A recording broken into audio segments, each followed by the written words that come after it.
So when my brother and I were teenagers, my mom, who was an incredible cook, I mean, her and her 4 sisters, amazing. In fact, my wife, when we got married, she looked at the 24-inch wide range. That's it. It was this dinky thing in our little house in Chicago. She said she just kept pulling stuff out of there. But she had more free time. So we're teenagers. She went to a cooking school, the Antoinette Pope Cooking School, and like she needed it. So then she would come home and try this stuff out on us. I'll never forget one of the first times she brings out a roast and mashed potatoes. Now, if it were me, mashed potatoes would come out in the pot. Don't put it in another dish. You got another dish to clean, just bring it out. No, she puts it on this platter. She's got the roast in the middle, and she scallops these. She uses this thing to squeeze out the mashed potatoes in a design. She's got parsley in a design. She's got radishes made into red roses, and it's my brother and I and my dad. And she lays it on the table. I'm like, I'm not going to eat that first. And my brother's like, I'm not going to do it. We don't want to touch the thing. So, out of appreciation for my mom, I thought, I'm going to try to make her something, which is ridiculous. So I called my cousin up and said, Karen, I want to bake a cake for my mom. So Karen gives me the instructions on how to bake an angel food cake. I have never made anything other than peanut butter and jelly. And so I went on this quest to put together everything and make this cake. And let's just say when it came out, it looked nothing like it was supposed to look like. It had divots in it like the moon, the surface of the moon. It had a large crevice out of the side, and it had a crack on the other side. And I call my cousin, and I'm like, what happened? She asked me what I did. I told her. She goes, I never said that. I go, well, no, you told me to. I didn't say that.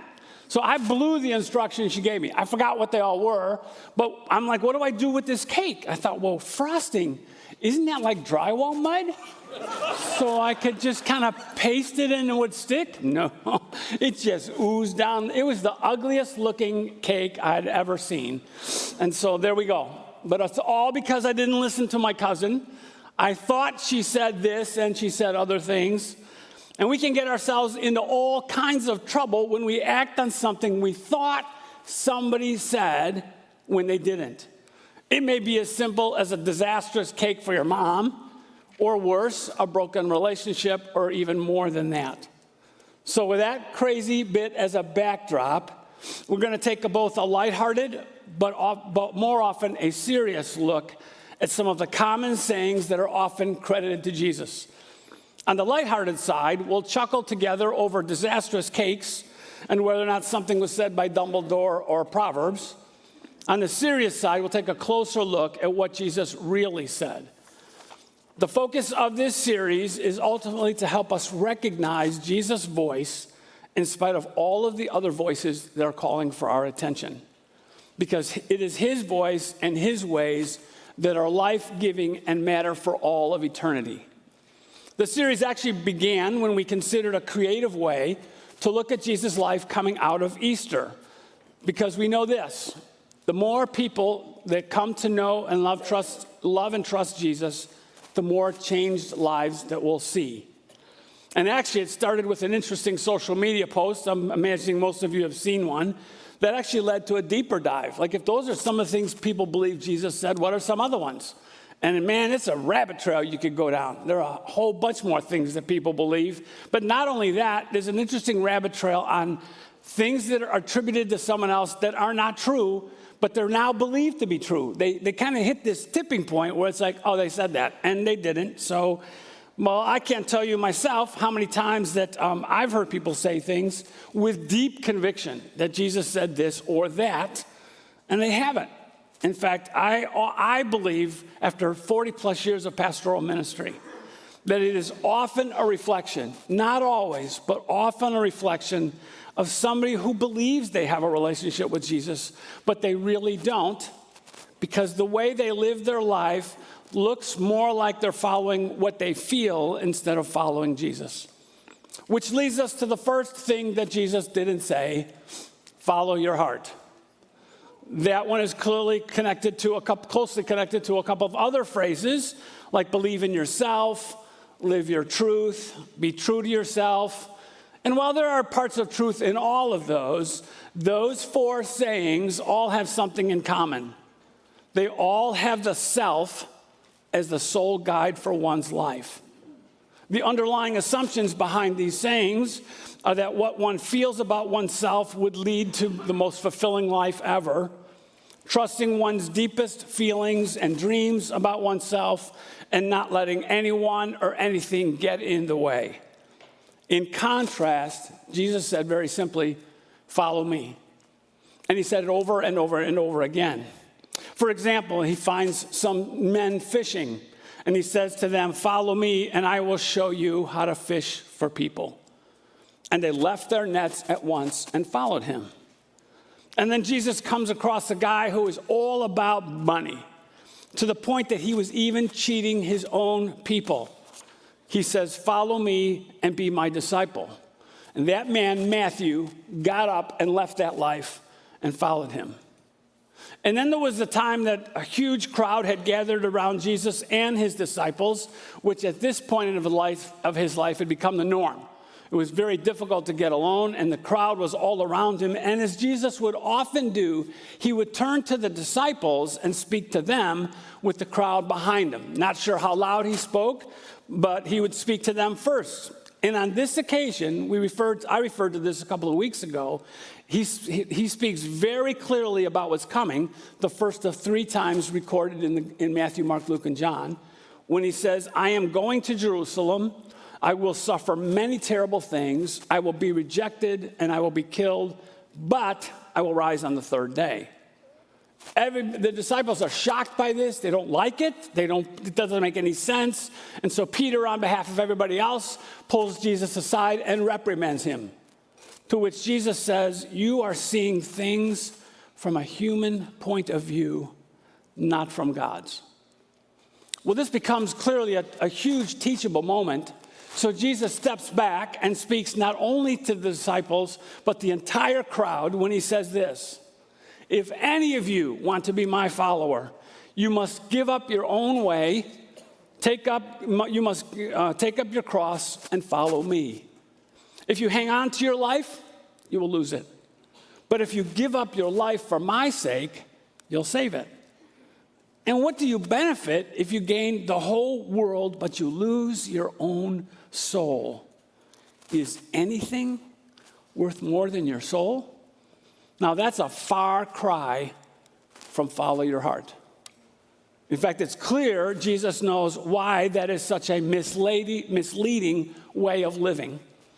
Even before Jesus was born, a man named Simeon says this about Jesus: "Many will oppose him, and as a result, the deepest thoughts of many hearts will be revealed." Jesus' way of living and teaching will absolutely rub people the wrong way. We see it play out real clearly when he enters Jerusalem for that final week of his earthly life.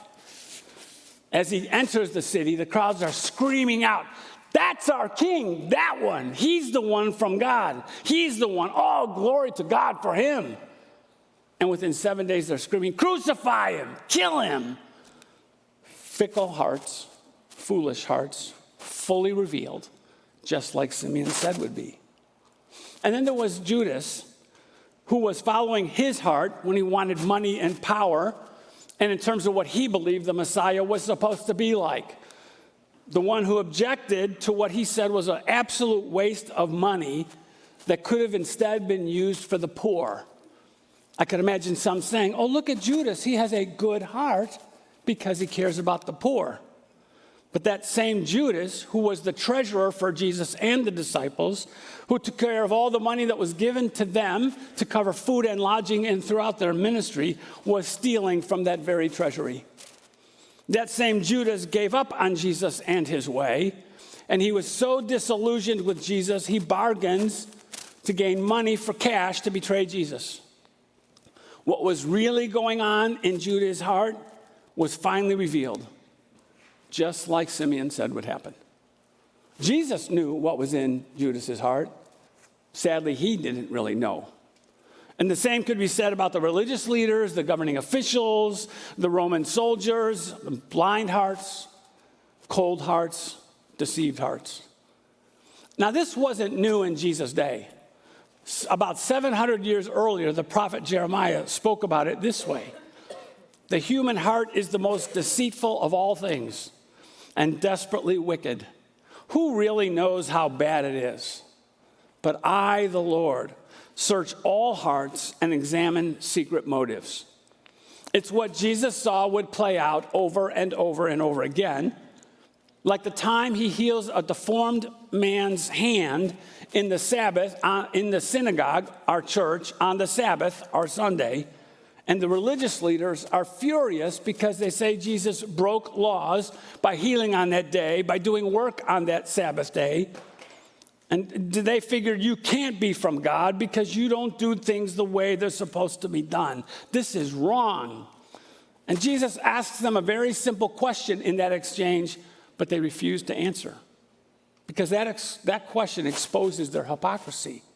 It invites them into authenticity, but they don't go there. They refuse to answer. Mark records what happens next. Jesus looked around at them angrily and was deeply saddened by their hard hearts.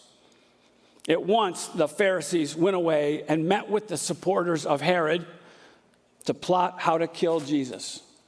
A life-changing miracle happens before their eyes, but their hearts are just too hard to see it. In fact, they're so hard, they're going to plot how to kill Jesus. They don't like him, they don't like his way, and they do everything in their power to silence him. Jesus knows the capacities of their hearts, and soon after this event takes place, he says this to some other religious leaders in a different setting. You hypocrites. Isaiah was right when he prophesied about you. He wrote, these people honor me with their lips, but their hearts are far from me. Their worship is a farce. Oh, sure, they might say and do religious things on the outside, but Jesus knows what's going on in the inside. Sadly, they don't. They're blind to their own spiritual blindness. And this even plays out real early in Jesus' ministry when he begins to perform miracles which draw enormous crowds and followers. But as time would tell, many of these followers were only interested in Jesus' growing popularity and the ability to do miracles. I want to see more. I want to see more, which didn't go unnoticed by Jesus. And as noted in John, the book of John, it says this, because of the miraculous signs Jesus did, many began to trust in him. But Jesus didn't trust them because he knew all about people. No one needed to tell him about human nature, for he knew what was in each person's heart. Now, none of this caught Jesus by surprise. He knew many in the crowd were superficial followers, or maybe we would call them groupies, uninterested in what it really meant to be a genuine follower of his. In fact, sometime after this, we find Jesus speaking to a crowd, and he's telling them one story after another story to illustrate eternal truths and about what it's like to really follow him. One of those stories was about the power of money. He concludes that story with these words, no one can serve two masters, for you will hate the one and love the other. You'll be devoted to the one and despise the other. You cannot serve God and be enslaved to money. No one can do it. Not one of them, not one of us, no matter what we think. Some in the crowd disagreed with him. They were angry about this and definitely didn't like what he was saying, so they made fun of him and mocked him, to which he replied this, you like to appear righteous in public, but God knows your hearts. What this world honors is detestable in God's sight. Interesting, isn't it? That God knows their hearts, but they don't know their hearts. Not long after this, when Jesus is teaching his disciples about the days that are coming, he says to them, watch out. Don't let your hearts be dulled by carousing and drunkenness and by the worries of life. Between the party lifestyle on the one hand and the human tendency to worry on the other about real things, Jesus wants them and us to remember how each of these things can affect and dull our hearts.